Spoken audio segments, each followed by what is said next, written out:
what's up? It's me, it's Mike. Um, and sometimes you gotta, if you get time, take time for yourself. Think about your life. Think about where you're going, and what you want in life. See if you're on that course or whatever. And for me, basically, I'm from Philly. And when I was in Philly, like my life was pretty good. You know what I mean? Had a successful financially. Had a few, good jobs, whatever. Good side hustles, good business, everything. Nice clothes. Had a beautiful wife and a baby and a nice car. All my cars were nice. I started out with an Acura, then I got a Lexus, and I got a Jaguar, and my wife had a Benz, and a Lexus, Lincoln, and now she's driving a Nissan. She liked a Nissan. She picked it herself, so that's cool or whatever. None of that got nothing to do with that. I was just trying to say how life is, how life can be cool or whatever. I say that to say this. I want to talk about something that had nothing to do with none of that I was just talking about. I want to talk about forgiveness, what it means. So I hear a lot of people say, or there's a saying out there, that forgiveness is divine, and it is. So it could be divine basically means spiritual. It comes from God, comes from above, and it takes a certain kind of power to forgive. And when you forgive somebody, you may not forget, but the power of forgiveness, the way it works is once you forgive, you don't gotta forget, but you gotta let it go. Like you gotta accept that something happened that hurt you or betrayed you or whatever, and you gotta let it go and not hold that against whoever it is that you're supposed to be forgiven. But that doesn't mean that you forget, and that don't even mean that you trust them again. It just means that you let it go and don't hold it against them, basically. And it's like as if, like they ever was, basically, to you, kind of, sort of, without the trust factor, if you don't want to trust them. When I moved out west, I didn't move out here for any particular reason. I just always saw myself out west when I was young, and I just wanted to I always told my wife, I never wanted to live my entire life in the place that I was born in. So I don't want to wake up when I'm 5 in South Philly, and then at 25 in South Philly, and then 50 in South Philly, and then die in South Philly. Like that's not what I wanted to do. I wanted to get out, explore the world, kind of see what it feels like to live in different places or whatever like that. So that's how I ended up out west. And then when I presented it to her, I was like, yo, you trying to, try this thing out west? Because we had took a trip out to California, to Hollywood. And she loved it, so she was like, yeah, I'm with it. We got the money. Let's roll out, basically. All right, so we did that. Anyway, as far as forgiveness is concerned, when somebody does something against you, I've been known over my life to be pretty hard, pretty cold, like not letting nothing affect me. The reason why I'm that way and I'm able to be that way is two things. I value myself. Not just two things, but I value myself, and I know the value that I have for people and for myself. And I also, so with that, I don't care how people see me, how people perceive me. I don't care about none of that. I don't care what people think about me. I don't care about nothing. For some reason, it's a fly out here that keep bothering me. I don't know why the fly keep bothering. It's like a fly that keep bothering me. I might have to kill this thing because he annoying me or she annoying me. It just keep jumping on my leg for some reason. It's annoying me. It's like, yo, we surrounded by grass. I know it's poop somewhere. Go fly on some poop somewhere. Like, why you bothering me? Anyway, like my black skin or something like that. Anyway, yeah. So what I was saying was that so there has never been a reason for me to not forgive somebody for anything that they did against me because I didn't care. Like, so if you did something against me, I would just ignore you. If you said something about me, I'll be like, who are you? You mean nothing. And a lot of times that has to do with the person that don't mean nothing to you either, or the people or whatever. So if somebody don't mean nothing to you, then what they say and what they do don't really have no bearing on how you feel about yourself or anything. But when you come across people that you actually care about, then that bothers you, right? And for me, a lot of my family I don't care about. When I say my family, I mean like just some people. So how they view me. Like when I went to, I was born in this church called Mount Zion Holiness Church. Great church, great set of people, great values, great everything. They taught well, they meant well, you know, they taught me how to live, you know, everything. But there's higher heights and deeper depths in Christ Jesus, right? So as I was growing spiritually, I found another spiritual leader named Gino Jennings. They respect each other. I don't know if Gino know about them, but they know Gino, and they kind of respect him too, because he's a great representative for holiness, right? For God or whatever, and what we all stand for, those who truly want to serve God and truly don't mind looking at yourself and saying where you're wrong at. You know, I mean, really, really looking at, like, not like, even if you hear something that's foreign to you that you never heard before, it's foreign and you don't like it, you have to agree with it because it's written in God's law that this is right, which means that you're wrong. So you have to be able to accept that. That's holiness. And if you can't accept that, you're not in holiness. It's just that simple. You're not a true Christian. And I'm not saying that to say you're not truly trying to serve God, but I'm just saying you're not a true Christian. That's all there is to it. So they respect each other. He teaches like that. Well, anyway, sometimes in these holiness churches, they feel like, you know, why look towards another place when God is here, which is true.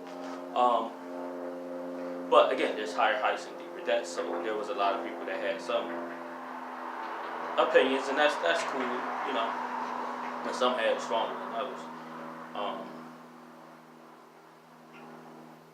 But that was a relationship I broke, basically. And I tried to keep my relationship with everybody there. And I kind of did, but you had some people that really hated it. Like, really, really hated it. And they took it personally, as if it was their life. You know what I mean? As if I made them do something. But, which is kind of odd to me. Anyway, I said it to say how people view me, I never cared. And when people do things against you, I don't care, right? But sometimes when people betray you, and I'm not talking about them. I just want to make that real clear. I'm not talking about none of my people I grew up with. I'm not talking about that. I'm just talking about relationships in general. Friendships, relationships, co-workers, whoever. Just in general, people relate whatever relationship you have with people. People, you're going to have some people that betray you. And you're going to find that there are going to be some things that you can let go. Some things is going to hurt you more than others, and you're going to have it harder to let that go. But you just may not ever let it go. That's why it's divine. It's divine because the power to let something go comes from God. It don't come from you. It comes from God. But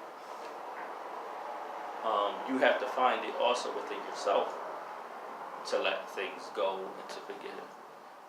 Jesus said you have to forgive men 70 times 7. There's a stipulation placed there that if you want God to forgive you, you have to also forgive men, meaning that you have to forgive everybody. Even if they don't repent to you, you still gotta forgive them. That's rough. And that's easy if it's like nothing that bothers you. It's like, I don't care. So you forgiving them because it's like you never held it against them in the first place. When it's people that you genuinely love, then it's harder. Now it becomes an easier said than done situation. And for men, in particular, for women have a natural forgiving spirit. It's just what they are. They are the weaker vessel, but they are also a stronger vessel than men.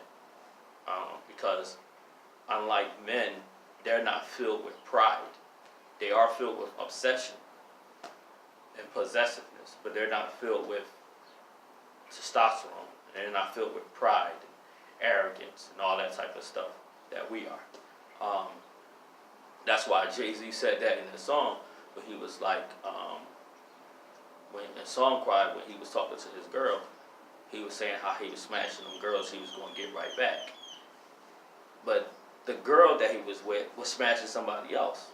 He said, you don't do stuff like that. You don't just pick up and leave me sick like that. I'm a man with pride. Like, you hurt my inner being. I hurt you because I wasn't faithful to you, is what he was saying. But I didn't hurt who you were as a person. You hurted me, who I am. Like, you hurted me. You hurted my nature. Like, you know what I'm saying? Is what he was trying to get at.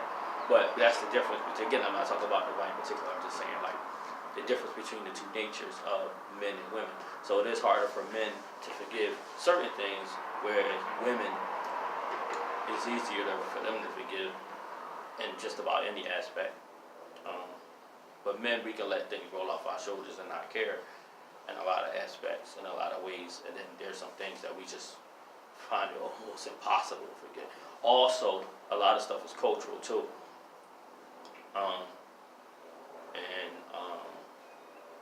With men, people lose value to us. So, it's how it is. So if you do us dirty, then you lose some sort of value. So we begin to despise you and hate you and not value that relationship. So when we say we're not messing with you no more, again, friends, anybody, we really mean that. We're really not messing with you no more. You're nothing to us. You can go from 100 to 0 in seconds to us. And I think it's different with women. But yeah, that's how men are. That's why if you look at the movie Scarface, Manolo was like his best friend. They was like close. They they came up together.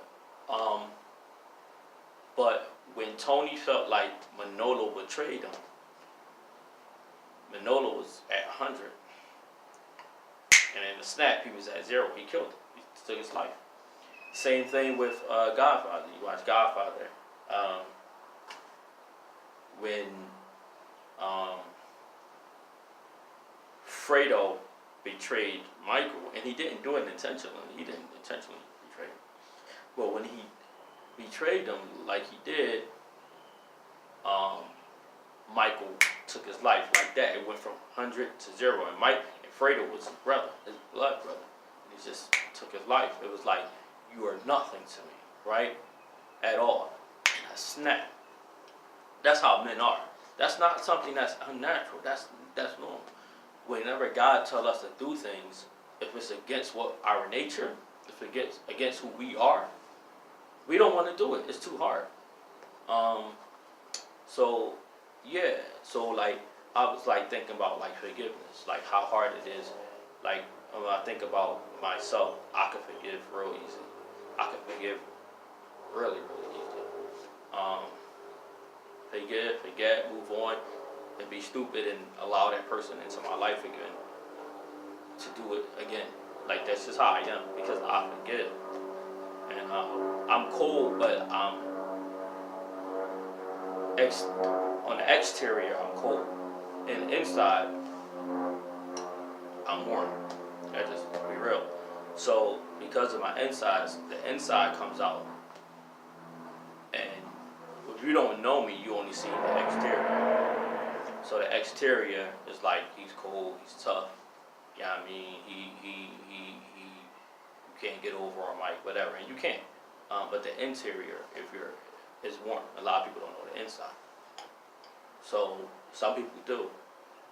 So the people that do will know, whatever. And again, I was betrayed plenty of times, but I had this one betrayal that like really crushed me so bad, and it was a double betrayal, a double-sided betrayal against me, and one was, and I'm just talking friendship. I'm not talking about nothing else. One was I got betrayed by one person I knew just about their whole life, and I got betrayed by somebody that I didn't know my whole life, but I knew for a good over a decade. And so when you in law, you have so in life you have loyalty. Loyalty when it comes to friendship, there's a certain amount of loyalty that needs to be there when it comes to friendship. And if you don't have that loyalty, then you don't really have a friendship. But sometimes you gotta find out the hard way that some people don't have that loyalty.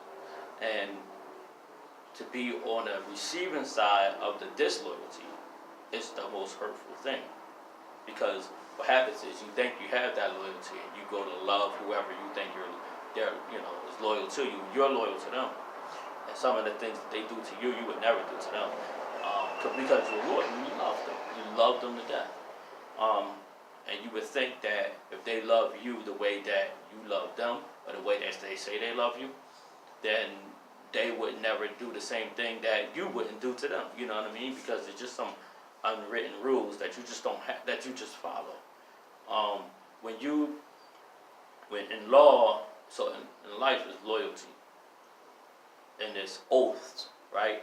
So you have a written oath, and then you have an oral oath, or you have an implied oath, and that's what friendship is. Friendship is implied. Basically, it's implied. Basically means we homies. If we homies, it is our understanding that we don't overstep this boundary, that boundary. We don't do this, we don't do that, because we homies. If we not really homies, but you act like we homies, then the boundary. Then I'm gonna not go across those boundaries because I think we homies.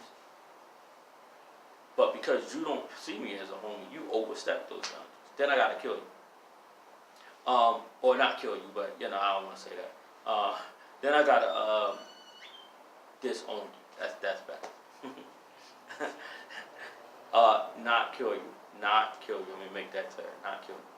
Just disown the friendship. Kill the friendship. That's better. Yeah. So,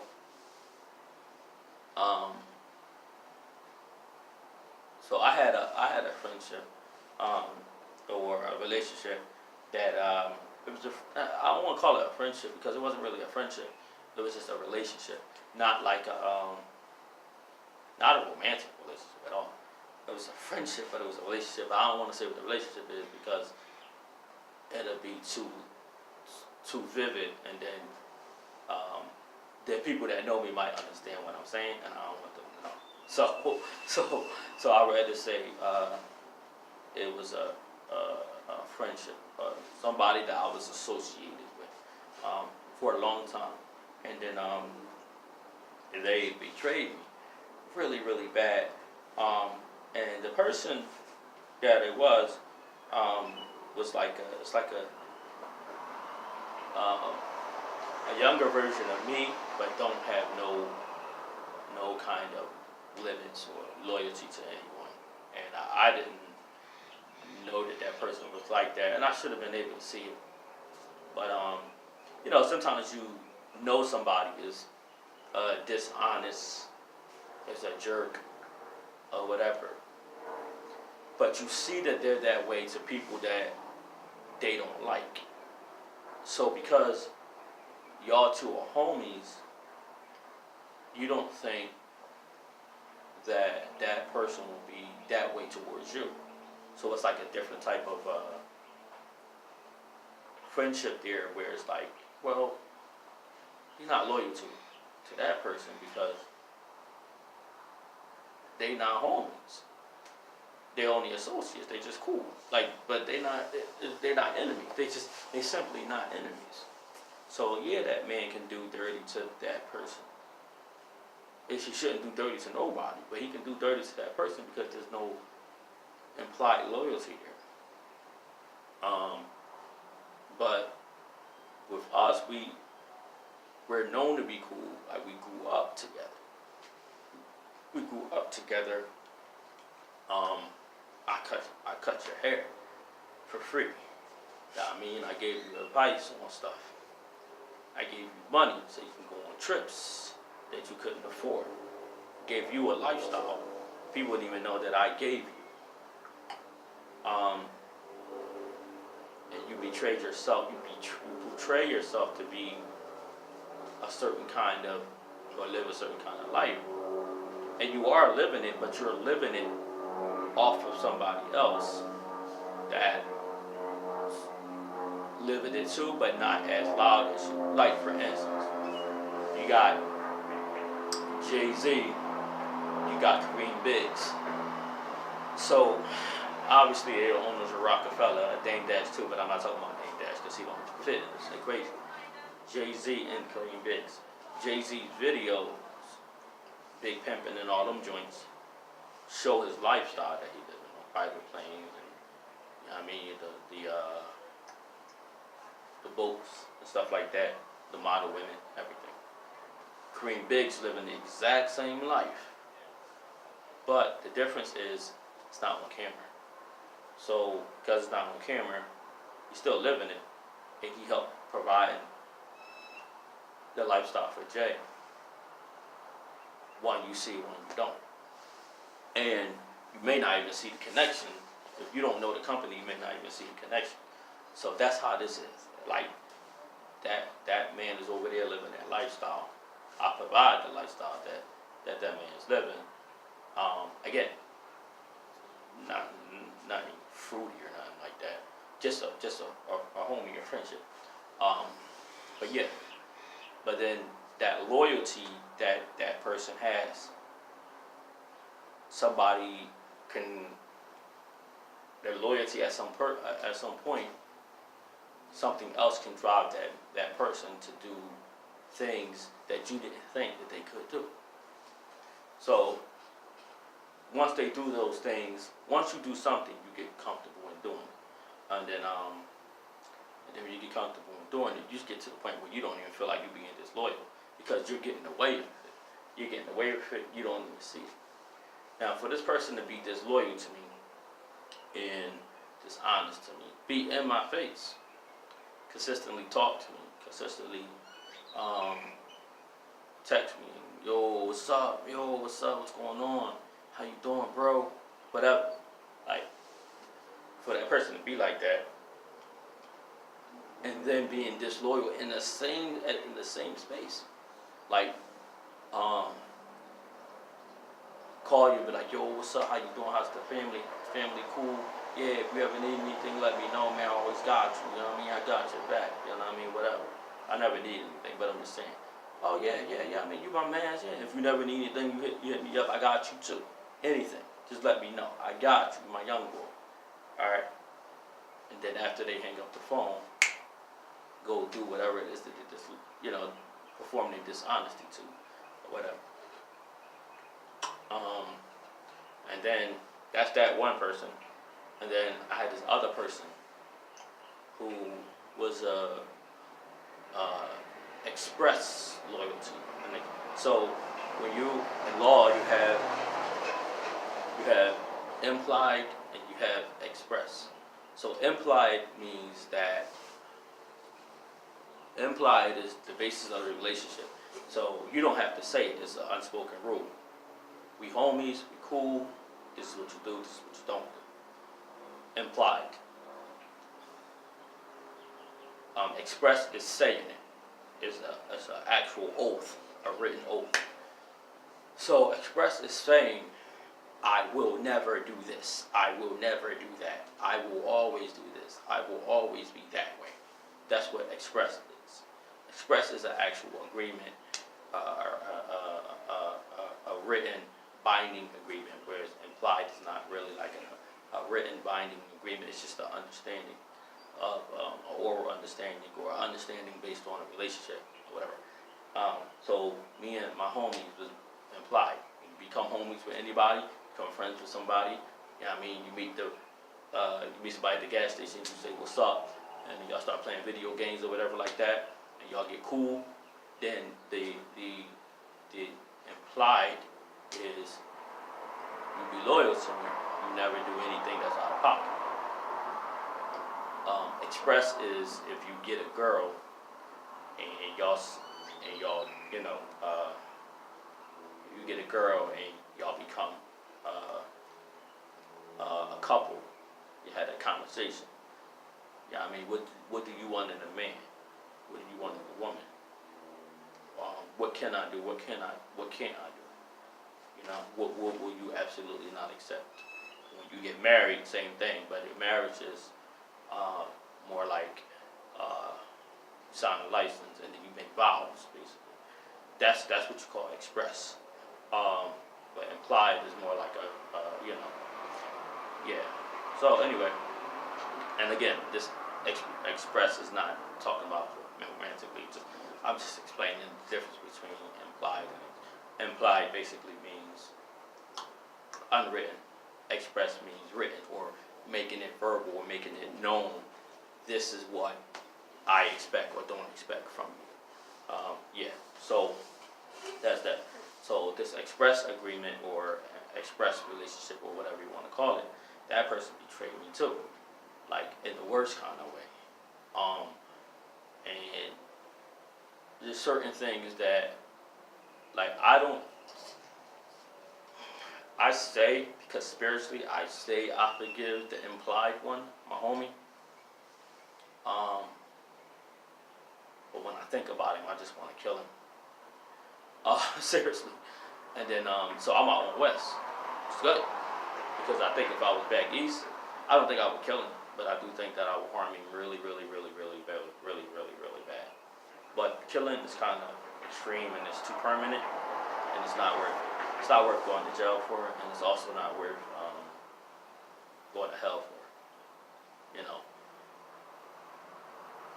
But you never know. Like, you just don't know when you come across somebody, how you'll react to them when you see them. You just don't know. Because of your feelings that you have inside when you're not around them. So if you get around them, you never know what you might do or feel. But I don't feel that right now. I kind of think I forgave it a little bit and let it go and just chalked it up to just a effed up dude. Like, you know what I'm saying?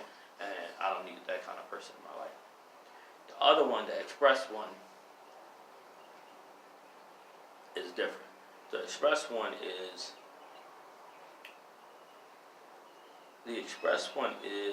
the reason why I'm having a hard time with the express one, because it's expressed. Like, sometimes it's easier to get over the implied one. The express is, y'all had a conversation. We had a contract. Contract said, if I paint your wall, you will pay me $400. I paint your wall and you don't pay me $400, I'm gonna be more pissed off than the person I said I'm gonna paint your wall and expect you to pay me, but we never had that agreement. So that person we never had that agreement with can say, well, I mean, you said you was gonna paint it. I said I was gonna give you something, but I didn't tell you how much. You just expected $400, but I gave you $100. Can't get mad at me. We didn't actually agree to that. We just said, I just thought I was gonna give you something. You just told me you kind of like wish you could have 400. This is how much you normally charge, but you just gonna go ahead and paint it.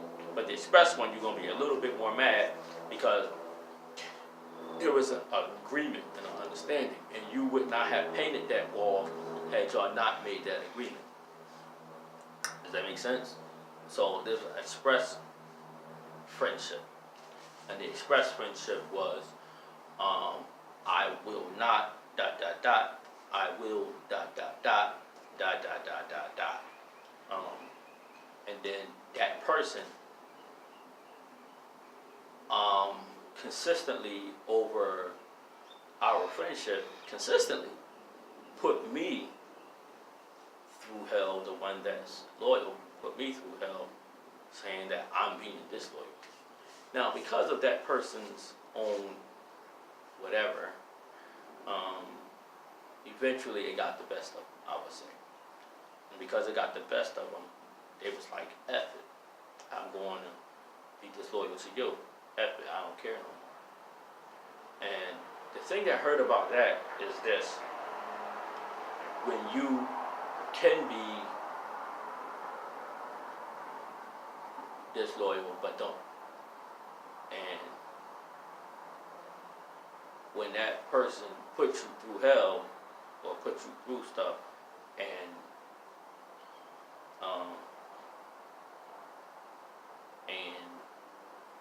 consistently tell you what you haven't been, what you have been,